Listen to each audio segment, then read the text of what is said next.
धन्यवाद सभापति जी।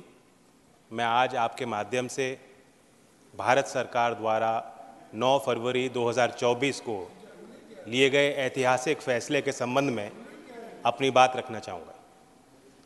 खास तौर से देश के प्रधानमंत्री आदरणीय नरेंद्र मोदी जी ने चौधरी चरण सिंह जी को भारत रत्न देने का फैसला लिया। जो उन्होंने पहल ली, ये एक बहुत बड़ा फैसला है। ये सर्वविदित है कि मैं प्रसन्न हूँगा।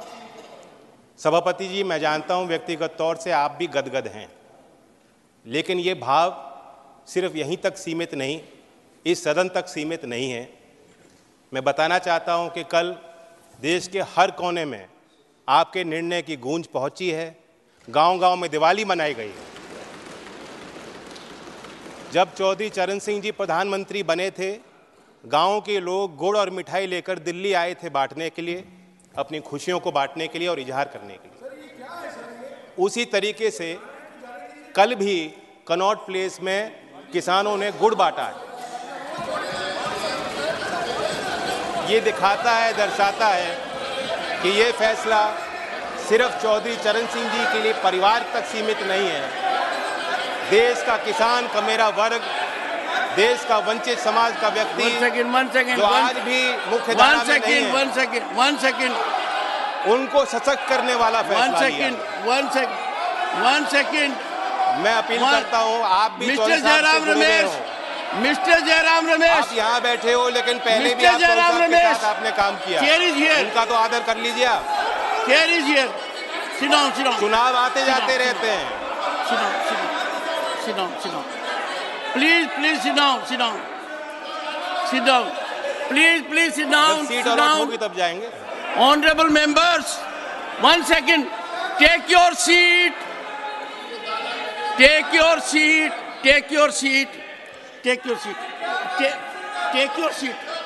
First, will you take your seat? Why are you shouting like a commando?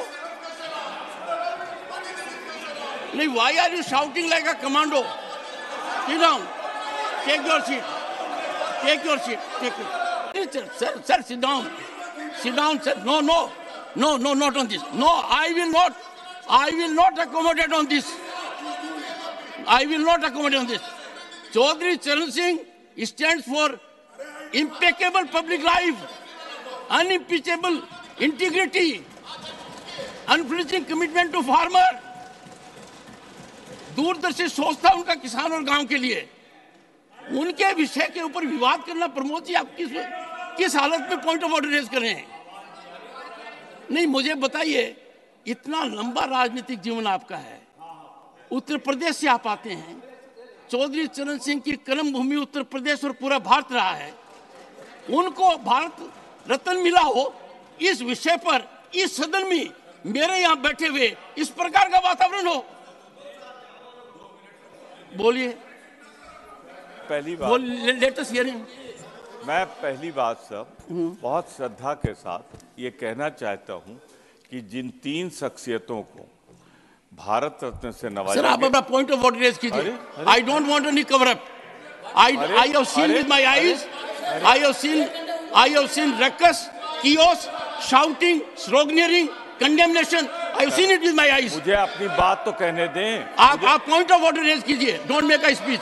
Sir, point of order. Sorry honourable members, short duration discussion. Leader बोले।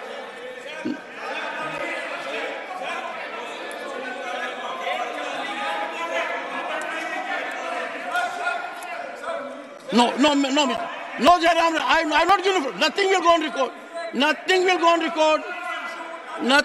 on record, Jairam Ramesh. No, nothing will go on record. Meaning thereby, I must read the letter, satisfy Jairam Ramesh that what I am doing is right. Where are you doing it? Sir, you learn things now. I don't have to. I read it because you virtually insulted Chaudhary Charan Singh. You insulted his legacy. You had no time for Bharat Ratna Chaudhary Charan Singh. आज के दिन हर किसान के दिल पर आप चोट कर रहे हो। उसके दिल को दहका रहे हो। चौधरी चरण जैसे व्यक्तित्व के ऊपर इस प्रकार का वातावरण हाउस में करना, और head should go in shame. मैं खुद पीड़ित हूं, दुखी हूं। Nothing. I give floor to Jayant Chaudhary. Please conclude your observation. Yes please. Nothing. No no Pramod ji, please help me. No, सभापति जी, no, nothing else will go on record except, व्यक्तिगत तौर sir, I have से taken a stand. आज कुछ Only Jayant सम्मानित- Chaudhary will complete after he completes. Sorry, nothing will go on record. Jayant Chaudhary, please. सभापति जी, नहीं सुनिए, आज मैं I have given Pramod ji, बड़े nothing will senior go on और record. सम्मानित प्रमोद जी, माननीय it will not go on record. सांसदों Yes. के इस सदन की कार्रवाई के दौरान दुर्व्यवहार को लेके बहुत दुखी हूं। आपने मेरी ही नहीं, देश की भावनाओं को व्यक्त किया। सभापति जी, आपने मुझे संरक्षण दिया। बड़ी अचंभा मुझे होती है कि हम चौधरी चरण सिंह जैसी शख्सियत को किसी गठजोड़ के बनने और तोड़ने और चुनाव लड़ने और जीतने तक सीमित रखना चाहते हैं। लेफ्ट, राइट, सेंटर में हम बटे रहेंगे तो ये देश के जो असली धरती पुत्र थे उनका आदर और सम्मान हम कैसे रख पाएंगे। मैं ये मानता हूं कि देश में जितने महान नेता आए हैं, सब ने एक दूसरे से कुछ ना कुछ लिया है, सीखा है, प्रेरणाएं ली हैं। चौधरी चरण सिंह जी गांधीयन सिंप्लिसिटी को अपना असूल बना के उन्होंने जीवन जिया। महात्मा गांधी जी के ग्राम स्वराज को अपना, उनकी मूल फिलॉसफी का वो हिस्सा और चरित्र का हिस्सा रहा। लाल बहादुर शास्त्री की ईमानदारी, नैतिक, उनके चारित्रिक गुणों को उन्होंने अपने अंदर समाया। इस सदन के माननीय सदस्य पूर्व प्रधानमंत्री एच.डी. देवेगौड़ा, जैसे इनकी राजनीतिक पहचान खेती और किसानी से जुड़ी हुई है, उसी प्रकार से चौधरी चरण सिंह जी की पहचान भी खेती और किसानी और कामगार से जुड़ी हुई है। राजनीतिक विशेषज्ञ मानते हैं कि जैसे इंदिरा गांधी जी में एक करिश्माई शक्ति थी लोगों को अपनी तरफ आकर्षित करने की, उसी प्रकार से चौधरी चरण सिंह जी को सुनने के लिए, उनको छूने के लिए, उनको बेहतर तौर से समझने के लिए दूर दूर से, गांव-गांव से लोग चले आते थे। और मैं ये भी मानता हूं, 10 साल मैं विपक्ष में रहा हूं, कुछ ही देर इस सदन में मैं इस तरफ बैठा हूं, लेकिन मैंने देखा है कि 10 साल में जो आज सरकार है, इनकी कार्यशैली में भी चौधरी चरण सिंह के विचारों की झलक है। जब आदरणीय प्रधानमंत्री जी ग्रामीण क्षेत्र में शौच की दुर्व्यवस्थाओं पर प्रकाश डालते हैं, जब महिला सशक्तिकरण को अपना प्लेटफॉर्म भारत सरकार बनाती है और गांव-गांव में जागृति पैदा करती है, तो मुझे उसमें चौधरी चरण सिंह जी की बोली याद आती है। सभापति जी, हम लोग नेताओं को समझ नहीं पाएंगे अगर हम इसी तरह बटे रहेंगे। कुछ लोग, उनके अंदर भ्रम है।